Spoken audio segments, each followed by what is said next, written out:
Misteri Makam Gantung Patih Joyodigdo, pemilik ilmu aji Pancasona. Kisah Patih Joyodigdo, pemilik aji Pancasona.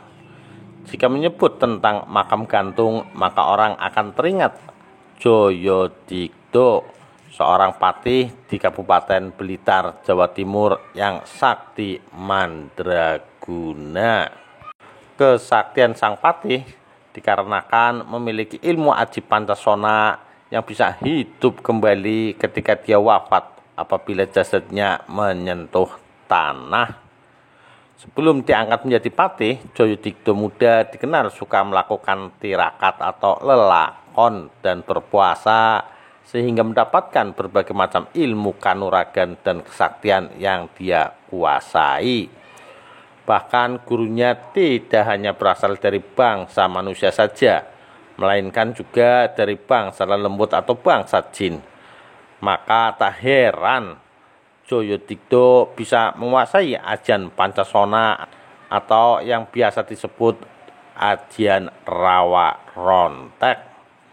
Joyodigdo adalah sahabat sekaligus pengikut Pangeran Diponegoro. Dia juga memiliki keturunan darah biru atau Trahningrat dari Kerajaan Mataram karena merupakan putra Adipati Kulon Progo. Kesaktiannya teruji ketika terjadi peperangan antara Belanda dengan Pangeran Diponegoro.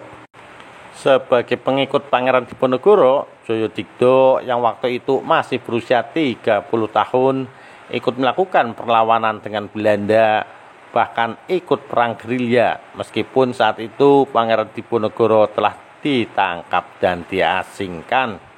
Joyodigdo menjadi orang yang paling ditakoti Belanda karena kesaktian aji Pancasonanya yang dia miliki. Dia dapat beberapa kali hidup kembali meskipun sudah dieksekusi oleh para tentara Belanda.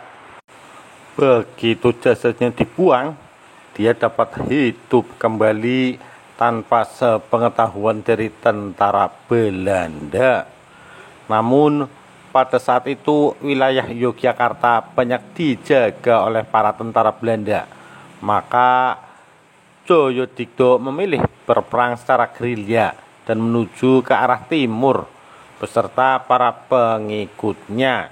Hingga akhirnya sampailah Joyodigdo beserta pengikutnya di wilayah Blitar bagian selatan. Di kota ini tanpa sepengetahuan penguasa kota Blitar, Joyodigdo beserta pasukannya melakukan perlawanan terhadap penjajah Belanda sehingga Belanda merasa takut terhadap kesaktian Joyodigdo. Akhirnya Belanda melepaskan pengawasan terhadap Kadipaten Blitar. Dengan adanya hal tersebut membuat Adipati Blitar merasa heran, siapa yang membuat Belanda melepas pengawasan terhadap daerahnya tersebut.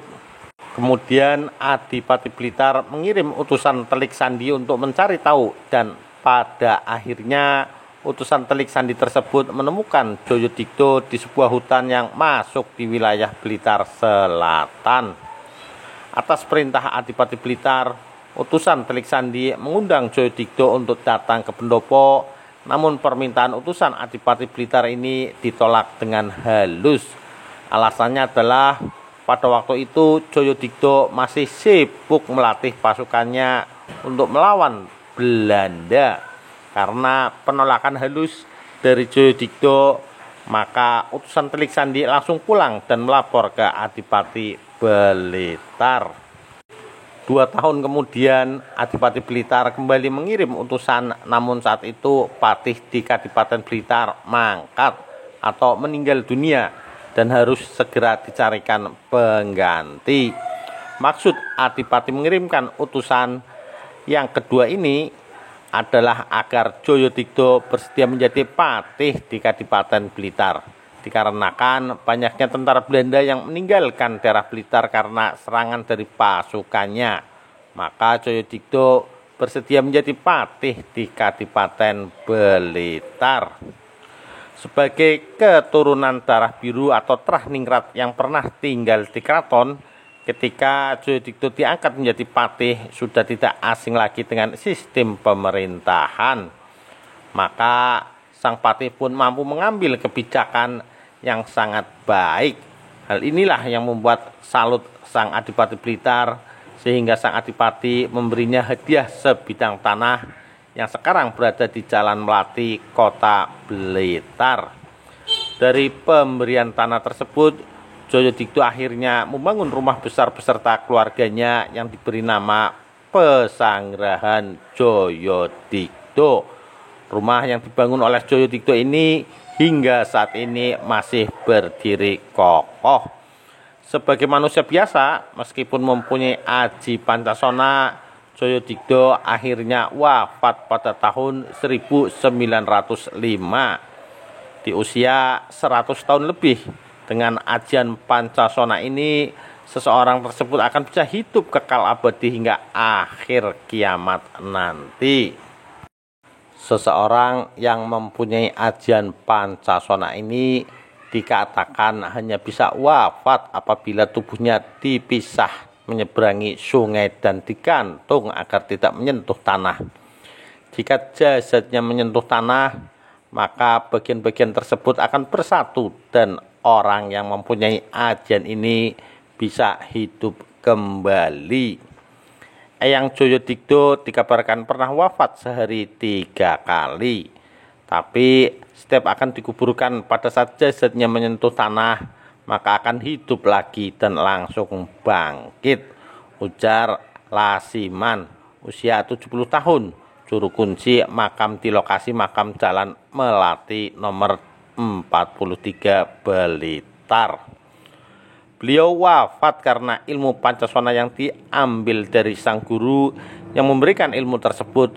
Guru beliau bernama Kyai Imam Sujono atau Eyang Jugo, yang wafat di usia 84 tahun karena sudah tua. Lanjut Lasiman. Supaya tidak bisa hidup lagi, maka ketika Joyodigdo wafat, jasadnya digantung, yang sebelumnya dimasukkan di dalam peti besi dan dikasih tiang penyangga sebanyak 4 buah yang terbuat dari besi, sehingga masyarakat Blitar menyebutnya dengan makam gantung. Makam tersebut terletak di Jalan Melati, Blitar, Jawa Timur, sekitar 1 km dari makam Presiden Soekarno. Makam Eyang Sakti, yakni Eyang Joyodigdo tersebut, pada hari-hari tertentu banyak didatangi oleh peziarah, terutama dari kalangan spiritual.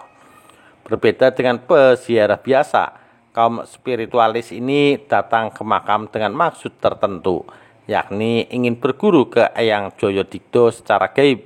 Tujuannya adalah untuk mendapatkan titisan ilmu aji Pancasona. Maka Eyang Joyodigdo diyakini juga dijaga oleh 2 sosok gaib berwujud 2 binatang besar, yakni berupa ular raksasa sebesar pohon kelapa dan seekor harimau loreng sebesar anak sapi. 2 sosok gaib penjaga makam ini konon merupakan perewangan pribadi Eyang Joyodigdo semasa hidup, yang berasal dari bangsa lelembut atau jin yang berwujud binatang. Karena kesetiaannya kepada majikan ketika Eyang Joyodigdo wafat, maka 2 perewangan tersebut masih setia menjaga majikannya tersebut.